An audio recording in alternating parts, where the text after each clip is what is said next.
वाढत्या तापमानाचा फटका वर्धेकरांना चांगलाच बसलाय. वर्ध्यात 46.5 अंश सेल्सिअस इतकं तापमान जे आहे हे नोंदवलं गेलं आणि याचा जो सतत फटका बसतोय त्यामुळेच रस्ते जे आहेत हे रस्ते निरव झालेले आहेत.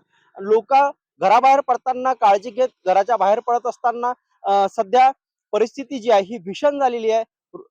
रस्ते जे आहे हे रस्ते सुद्धा विरळ झालेले आहे आणि याचा फटका सतत नागरिकांना बसतोय.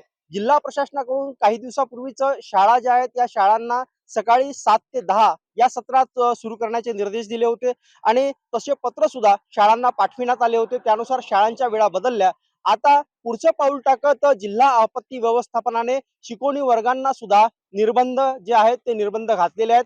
त्यांना ताकीद देत सकाळच्या किंवा सायंकाळच्या सत्रातच आपले शिकवणी वर्ग आटोपते घ्या अशा प्रकारच्या सूचना ज्या आहेत या सूचना शिकवणी वर्गांना देण्यात आलेल्या आहेत. सोबतच शिकवणी वर्गामध्ये विद्यार्थ्यांची उष्णतेपासून जे खबरदारी घ्यायची आहे त्याच्यासाठीची साधनं ठेवणे बंधनकारक करण्यात आलेले आहे.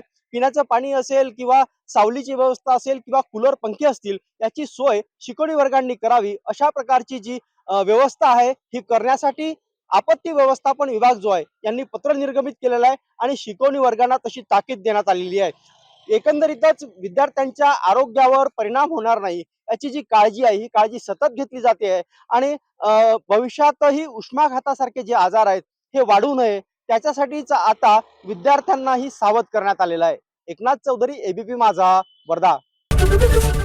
एबीपी माझा, उघडा डोळे बघा नीट.